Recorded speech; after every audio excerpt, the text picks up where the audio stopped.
Pakistan Bharat action আবারও লাগতে চলেছে।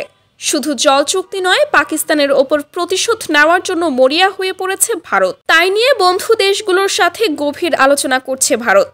পাকিস্তানকে এবার জবাব দিয়েই ছাড়বে, এটাই তার মনোভাব। মোদী সরকার নিজের হেরে যাওয়া কিছুতেই মেনে নিতে পারছেন না। আবারও সিন্ধু জল চুক্তি নিয়ে বাধাগ্রস্ত করছে পাকিস্তানের ওপরে প্রতিশোধ ক্রিয়া নিয়ে। আবারও ভাবতে চলেছে তারা। গড়ে উঠেছে সিন্ধু চুক্তি নিয়ে ভারতের বিপক্ষে পাকিস্তান। সে যেন মায়াজাল, শুধু শত্রু শত্রু খেলা। সেটা হলো ঘিয়ে আগুন দেওয়ার মতো। আবারও সিন্ধু চুক্তি বিগত দিন থেকেই রক্তের বন্যা বওয়ার মতো।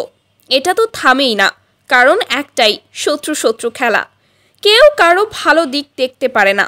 ভারতের সাথে সিন্ধু জল চুক্তি নিয়ে ফের যে উত্তপ্ত অবস্থানে পাকিস্তান, সোমবার ইসলামাবাদ সরকার দিল্লিকে আহ্বান দিয়েছে যেন ভারতের স্থগিত রাখা সিন্ধু জল চুক্তির স্বাভাবিক কার্যকারিতা দ্রুত পুনরায় শুরু করা হয়।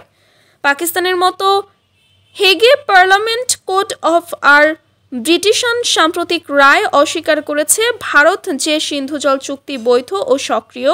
মে মাস থেকে ভারত এই চুক্তি কার্যকর স্থগিত রেখে মূল কৃষি গঙ্গা এবং টাইটেল জলবিদ্যুৎ প্রকল্পের নকশা নিয়ে পাকিস্তান আন্তর্জাতিক আদালতের দ্বারস্থ হয় ইসলামাবাদ। তবে ভারত এই আন্তর্জাতিক সালিসি আদালতের কোনো অধিকার স্বীকার করেনি।